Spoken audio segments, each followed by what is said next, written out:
Honorable Mr. Ankit, the CEO of Zilla Parishad.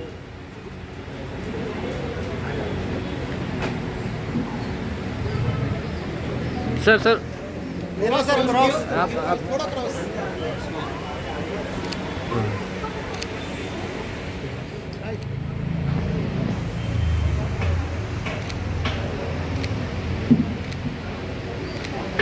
Okay ma'am, look you.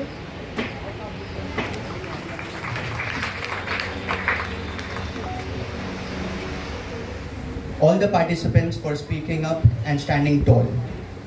The students and audience for being here and listening with intent. And of course, Team Beyond for managing this entire. आणि आपण एक मिनिटासाठी विचार करा की जर असा कोणताही गाव असेल जिथे टोबॅको बँड आहे, कोणताही व्यक्ती टोबॅकोचा वापर करत नाही, तिथे आपण कुठल्या गोष्टीचं नुकसान आहे, कुठल्या गोष्टीने आपल्या शरीराला नुकसान होऊ शकतं, आपल्या आपल्या स्वास्थ्याला नुकसान होऊ शकतं आणि त्यामुळे ह्या समस्या वाढत चालल्या आहेत. त्यामुळे याची जाणीव होणं फार महत्त्वाचं आहे.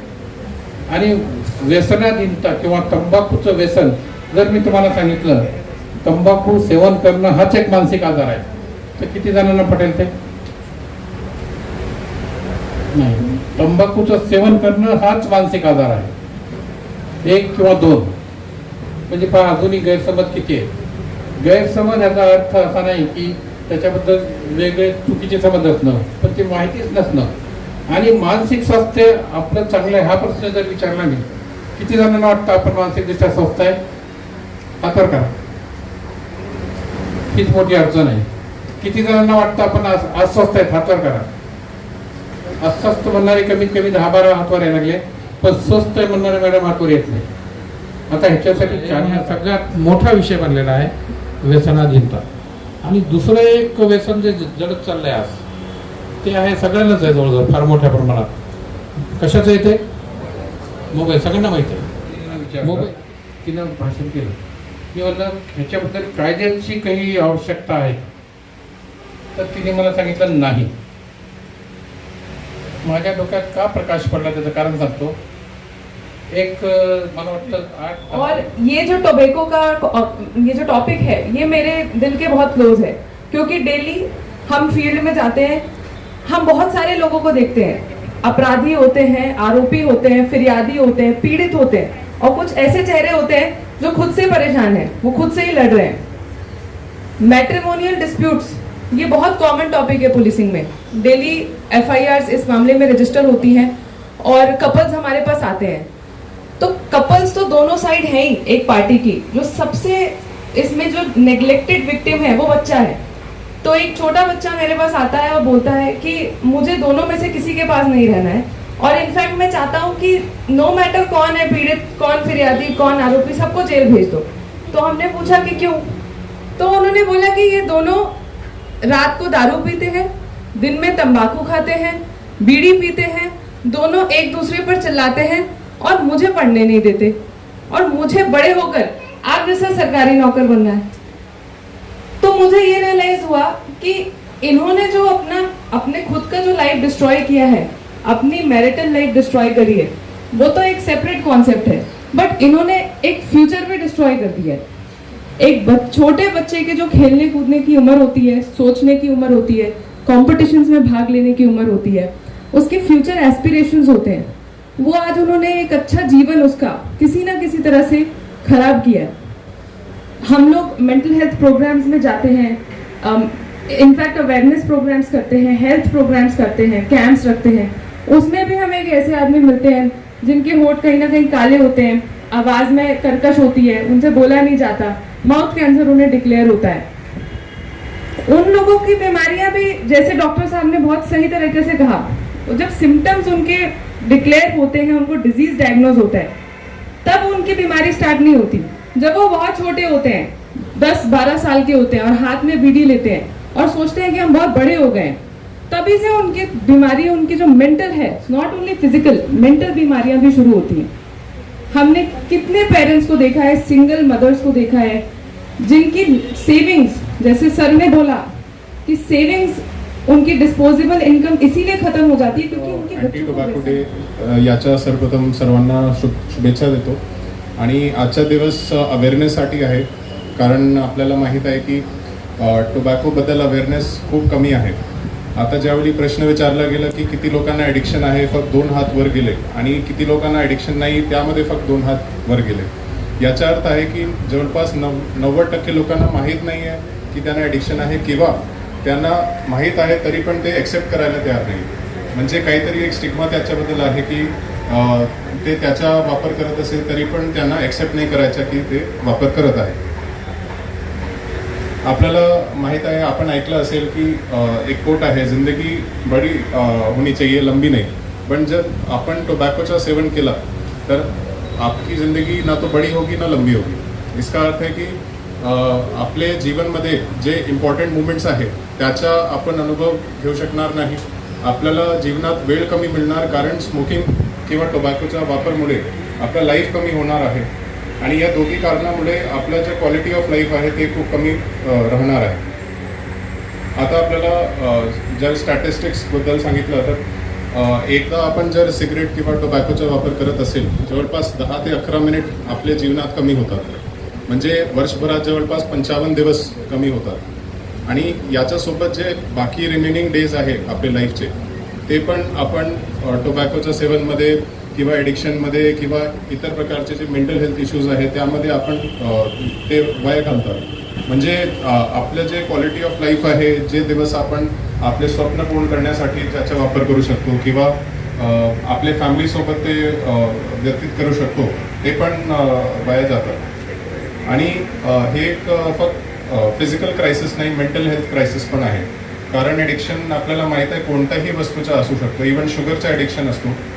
त्याच्यासोबत टोबॅको असा प्रॉडक्ट आहे जे सोसायटीमध्ये कूल समजला जातो. म्हणजे कोणी ॲडमध्ये बघितलं असेल की टोबॅकोचं सेवन करत आहे म्हणजे ते कूल व्यक्ती आहे.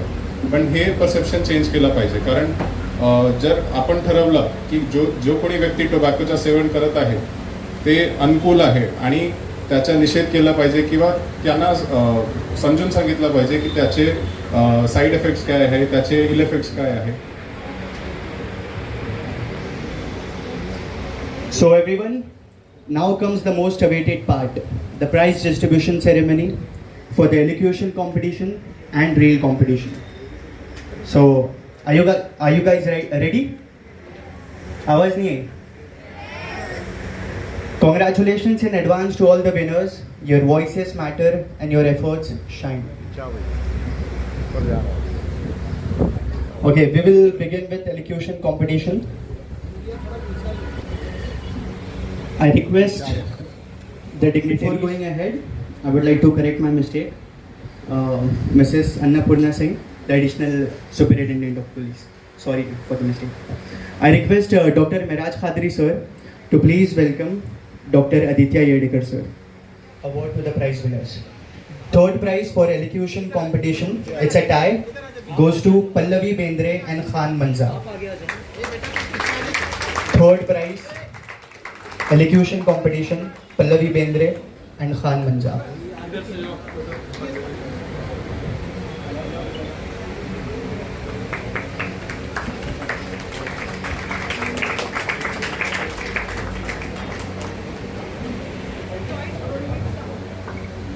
So joint winner है, आप लोगों को ट्रॉफी भी शेयर करना और पैसे भी.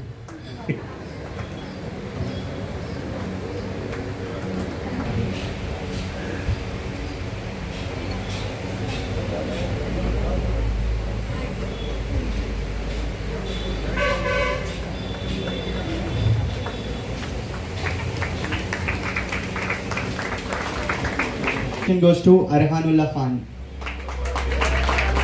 A huge round of applause.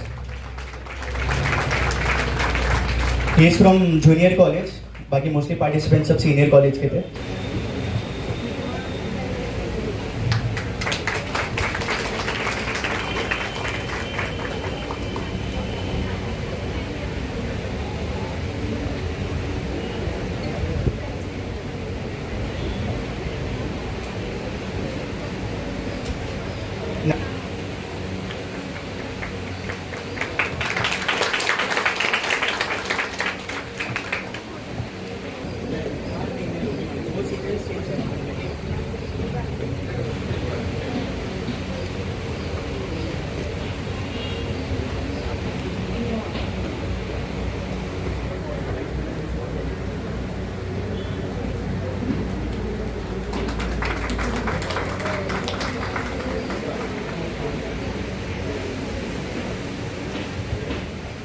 Thank you so much, all the dignitaries. Just go ahead.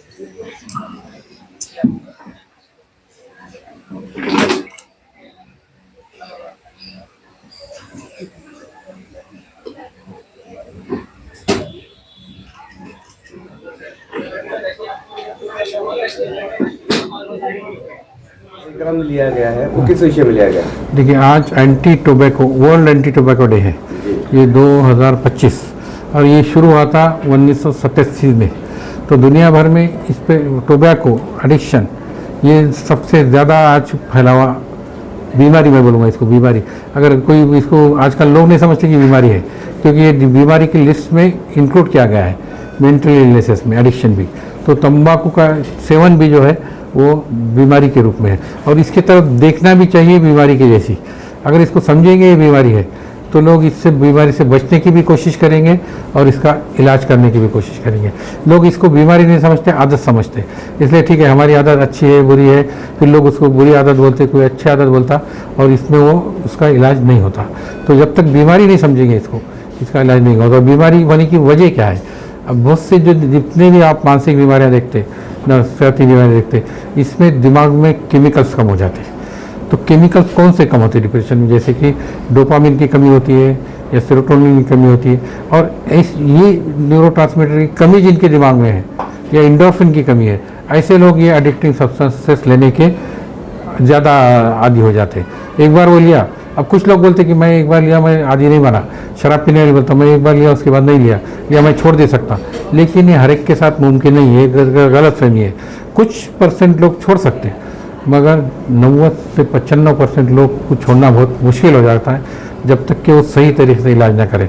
तो अब इलाज के तरीके बहुत है, एक तो बीमार होने के बाद इलाज करते हैं और एक प्रोफाइलैक्सिस करते हैं। तो इसलिए हमारा जो फोकस है ये प्रोग्राम लेने का, कि ये स्कूल से ही, बचपन से ही इससे बचे, और इसके बचने के लिए मेरा जो खास फोकस है इस पर कि ये बच्चों को स्कूल से ही इसकी ट्रेनिंग देना ज़रूरी है।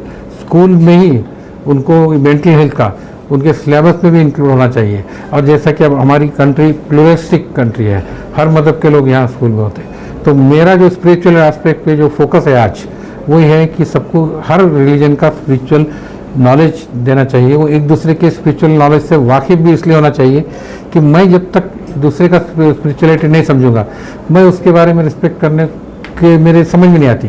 तो अगर एक मज़हब का, मैं भी नाम मेरे लिए बोलूँगा, एक एक्स मज़हब का आदमी वाई मज़हब के आदमी से डील कर रहा है, तो एक्स वाले को वाई का भी मालूम होना चाहिए और एक्स का भी मालूम होना चाहिए, तो वो उससे अच्छा बर्ताव कर सकता।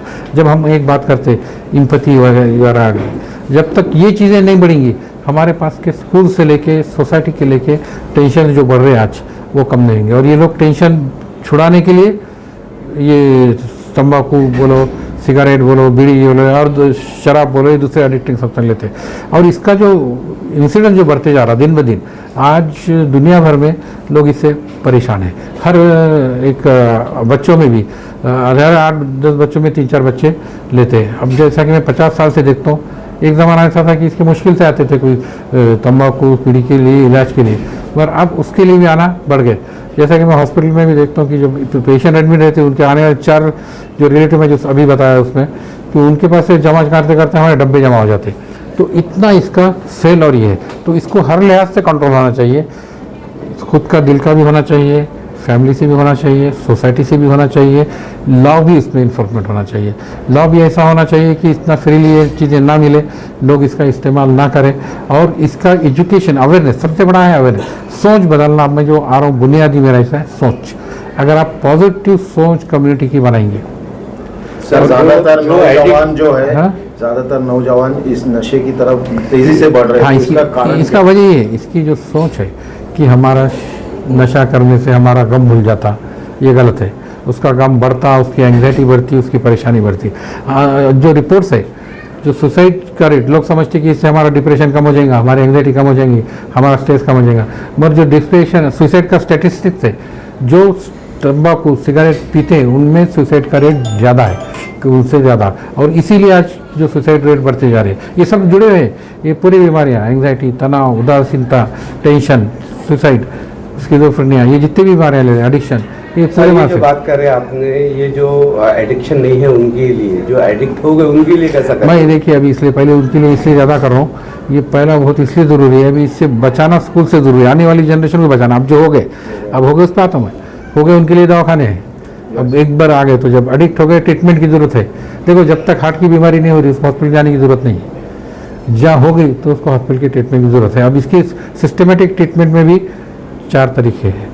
एक तो उसका मेडिसिन भी है, उसकी काउंसलिंग भी है, उसको फिर जितनी सीवियरिटी बीमारी, देखिए एक साइकिल है।